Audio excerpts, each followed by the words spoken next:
In a shocking and emotional revelation that sent ripples through the loyal fan base of The Bold and the Beautiful, it was officially confirmed that veteran actor John McCook, the beloved face behind Eric Forrester, will be stepping away from the long-running CBS daytime drama.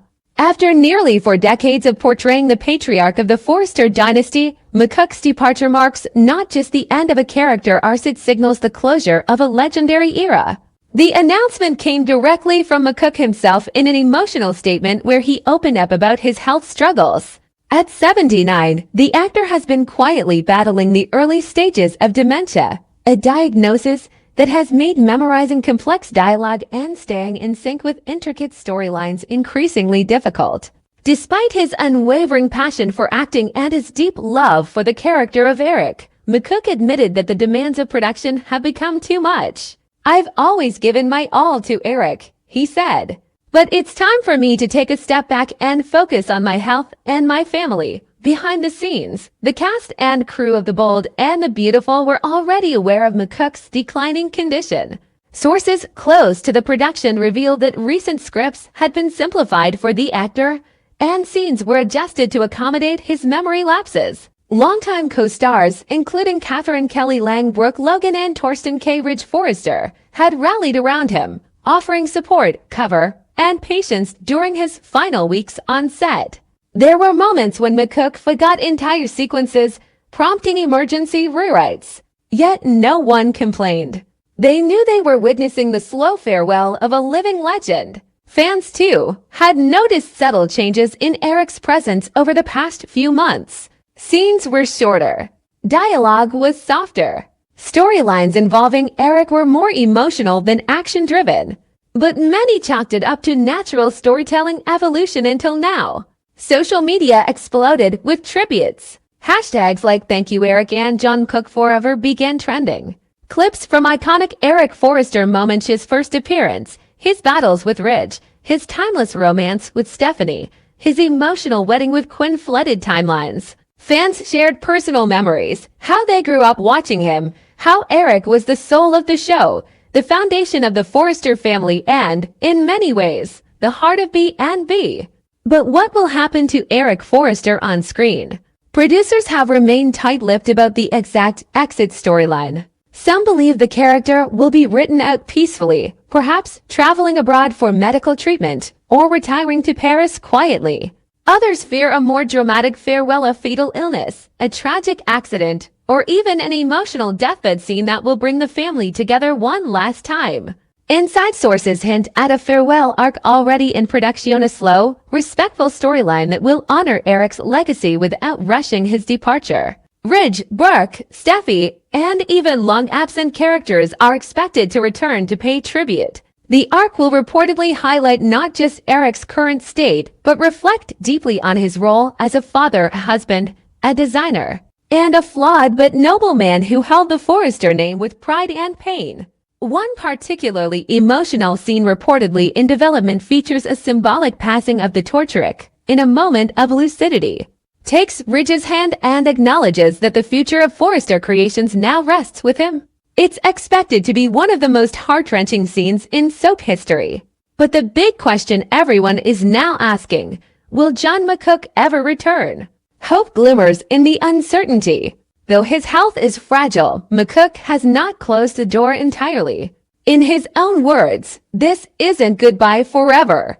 It's goodbye for now. If treatment goes well, if my strength returns, and if the show still needs me, I'll be back." This statement has sparked cautious optimism. Medical treatment for dementia and memory-related disorders is advancing. With the right support, rest, and medication, some stabilization is possible. And given the character's iconic status, it's likely The Bold and the Beautiful will always keep a door open, even if just for a brief return, a guest appearance, a holiday episode, or a final scene of closure. The departure also raises significant questions about the show's future. Without Eric, the Forrester family loses its moral compass, its legacy figure. The family business Forrester Creations may face a shift in leadership that could reignite old rivalries. Ridge will likely assume control, but tensions with Thomas, Steffi, and even the return of Rick or Thorne could shake things up. Long-suppressed secrets from Eric's past may surface. Hidden children, past affairs, forgotten business, and Nemi creating a new wave of conflict in the wake of his absence. And emotionally, how will Brooke, Donna, Quinn, and others handle the void he leaves? Donna, his most recent romantic partner, may spiral into grief or be forced into a power struggle over his estate. Brooke may find herself nostalgic for the past, leading to new introspection. Even Quinn, if she returns, might re-enter the picture for a final confrontation or reconciliation. But beyond the storyline, the real loss is felt behind the camera. John McCook was one of the original cast members since The Bold and the Beautiful first aired in 1987. He had seen it all: decades of drama, deaths, resurrections, love triangles, business wars, and more. Through it all, he remained a constant, an anchor for the show and its viewers. His dressing room was described as a haven of kindness and calm. New actors spoke of his mentorship. Directors praised his consistency. Writers credited him with breathing life into scripts that might have fallen flat in lesser hands. His departure leaves not just a hole in the cast list, but in the soul of the show itself. In a medium where characters often come and go, and actors rotate through roles, John McCook was a rare gem, reliable, real, and irreplaceable. Whether Eric Forrester rides off into the sunset or dies in the arms of his family, the legacy he leaves behind will ripple through every storyline to come. And fans will remember.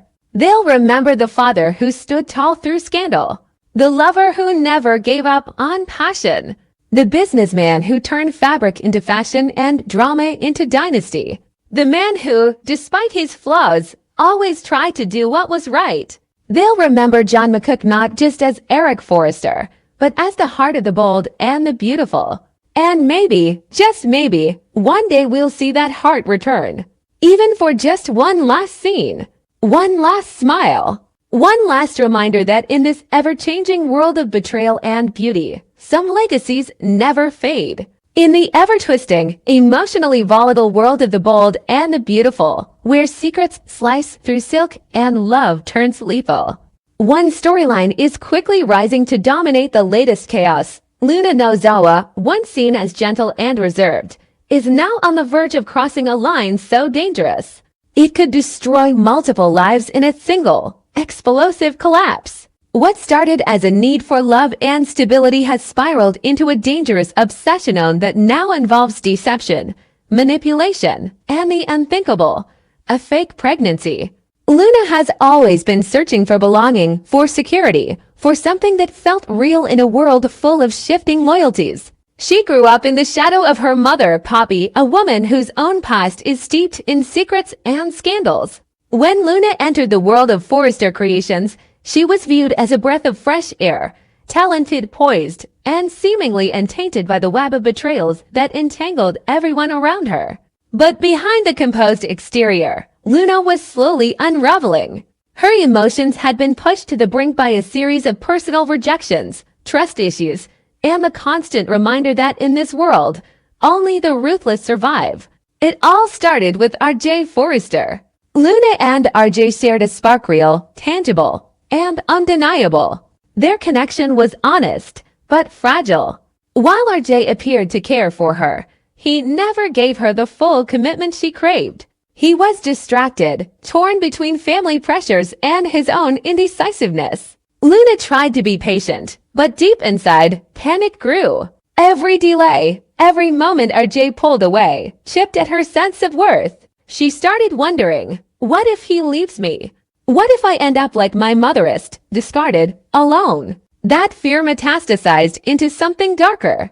And just as Luna began spiraling, an unexpected friendship formed with the most dangerous woman in Los Angeles, Hyla Carter. Sheila saw something in Luna: vulnerability, desperation, and a raw hunger for connection. She took Luna under her wing, offering mentorship masked as support, feeding her worst instincts under the guise of empowerment. Sheila knew the power of control. She had wielded it her entire life through lies, threats, and manipulation. And now, seeing Luna in her most volatile state, she planted a seed. If you want to keep him, Sheila whispered one night over wine, make sure he can't walk away. That seed grew fast. Luna became obsessed with the idea of permanence. She wanted RJ to be hers completely. No more half measures. No more waiting.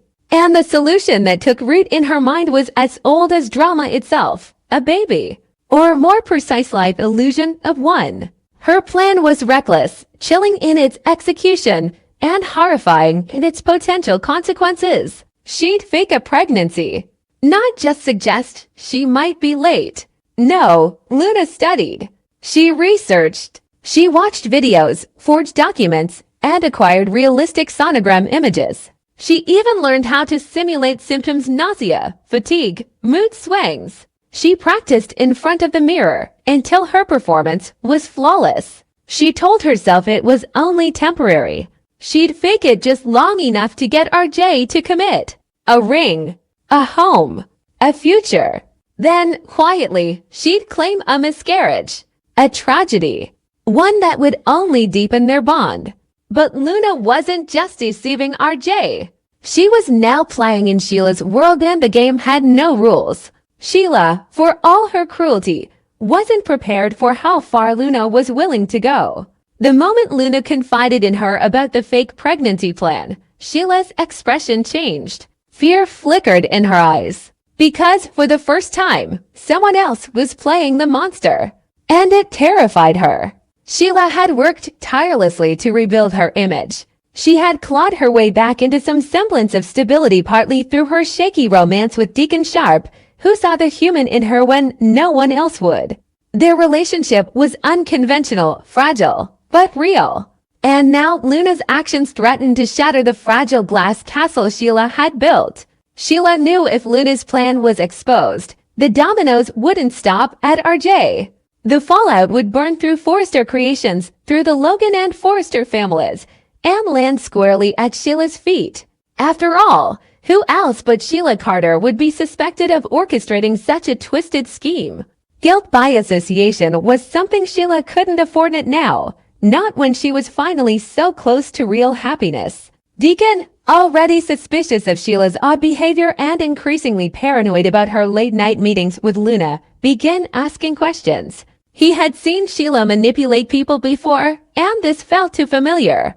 When he confronted her, she deflected, then exploded in anger, classic Sheila. But this time, Deacon didn't back down. "You're hiding something," he said. "And if it involves RJ or that girl, I swear to God, I'm done." Those words hit Sheila harder than any courtroom sentence ever had. For the first time, Sheila Carter was scared of losing someone she truly cared about. She stormed into Luna's apartment the next day, demanding she drop the act immediately. But Luna wasn't the same frightened, sweet intern Sheila had met months ago. Her voice was sharp, her eyes cold. "No," Luna said. "It's too late. He already believes me.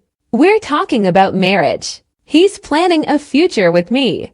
I won't let you ruin this." Sheila's voice dropped. "You're going to destroy him. And yourself." "I don't care," Luna snapped. "This is the only way I win." And just like that, the mentor had lost control of the student. As the lies stacked higher, Luna found herself drowning in them. RJ began pulling his family into the picture. Brooke, even Steffi were looped in to plan baby showers and celebrate the next Forrester heir. Luna's stomach twisted every time someone congratulated her. Every day she kept up the lie. The walls closed in tighter. Then came the call that changed everything. A lab tech at the clinic where Luna had confirmed her pregnancy reached out to RJ, innocently clarifying insurance details. Only RJ had never submitted any claim. When he confronted Luna, she spun a new lie. A mix-up. Confidential records. Miscommunication. But the seed of doubt was planted. RJ started watching her differently, testing her, asking pointed questions. Luna noticed, and her panic became unbearable. Her once perfect plan began cracking under the pressure of RJ's growing skepticism and Sheila's unraveling support. And then, worst-case scenario, Deacon found out. He followed Sheila one night, watched her meet Luna in secret, recorded everything. The plan, the pregnancy lie, the threats, the manipulation, the entire twisted conspiracy. The next morning, Deacon stood in front of Ridge and Brooke with the footage in hand. Silence fell as they watched. And then rage. Ridge exploded. Brooke wept. The entire Forrester family turned on Luna like a pack of wolves. RJ stood in shock. Betrayed. Humiliated. His entire future was a lie. When confronted, Luna collapsed. There were no more lies left to tell. She broke down sobbing in the middle of the Forrester office, screaming that she only wanted to be loved. That she only wanted to matter. That she didn't know how else to keep him. But it was too late. RJ walked out. Ridge called security.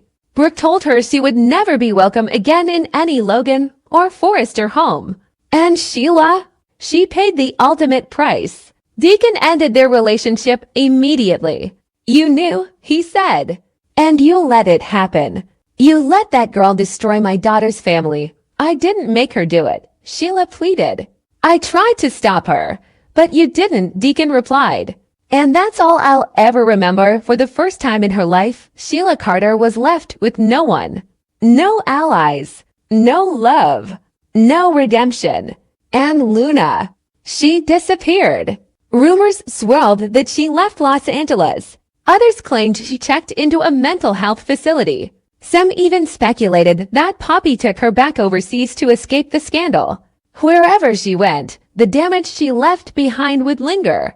The Forrester family was left to pick up the pieces. RJ, devastated, threw himself into work, but trust didn't come easy anymore. Brooke and Ridge tightened their family circle. Deacon, hardened by betrayal, swore off love entirely. And Sheila, once again, was a pariah. But this time, she wasn't the architect of destruction. This time, she watched as the darkness she once thrived in devoured someone else. Because in the world of the bold and the beautiful, when love turns desperate and desperation turns into deception, no one escapes the fallout.